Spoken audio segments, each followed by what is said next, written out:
Episode 3, The Prison, inspired by the Stanford Prison Experiment. Good evening. Tonight, I will not tell you a story about monsters, no. Tonight, I will show you how quickly a man can become one.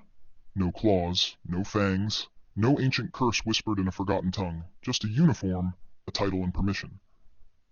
What you are about to hear did not take place in some distant war, nor in the shadows of a collapsing empire. It happened in a university, in broad daylight, under observation, an experiment, a simulation, a game, or so they believed. The setting. The year is 1971. A group of young men volunteer for what they are told is a study on prison life. They are healthy, educated, ordinary, split into two groups, prisoners, guards, roles assigned at random, no history, no hatred, no reason to harm one another, just labels, just roles, just a mask. At first, it is awkward. The guards laugh, the prisoners smirk. It feels like theater. But theater has a way of becoming truth when the audience disappears. The guards are given authority, no formal training, no strict rules, only a simple instruction. Maintain order, and something shifts. Not immediately, but subtly. A tone hardens, a command becomes sharper, a joke becomes humiliation. The prisoners are stripped of names, reduced to numbers, identity erased, and with it, resistance. Days pass. Not weeks, not months, days. And the line between role and reality dissolves.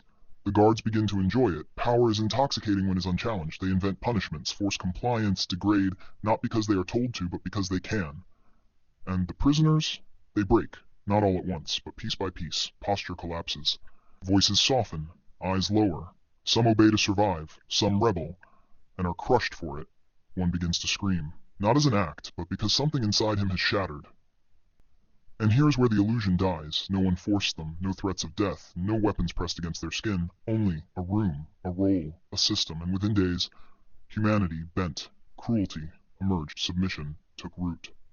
But perhaps the most disturbing part is not the guards, not the prisoners, but those who watched, researchers, observers, people who saw what was happening and did not stop it, not immediately, because they too became part of the system.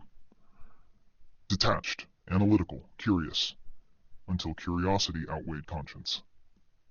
Now ask yourself, how different is this from the world outside the experiment? Uniforms still exist, titles still grant power, systems still demand obedience, and people still adapt, still comply, still become what the role requires. The prison was not the basement of a university.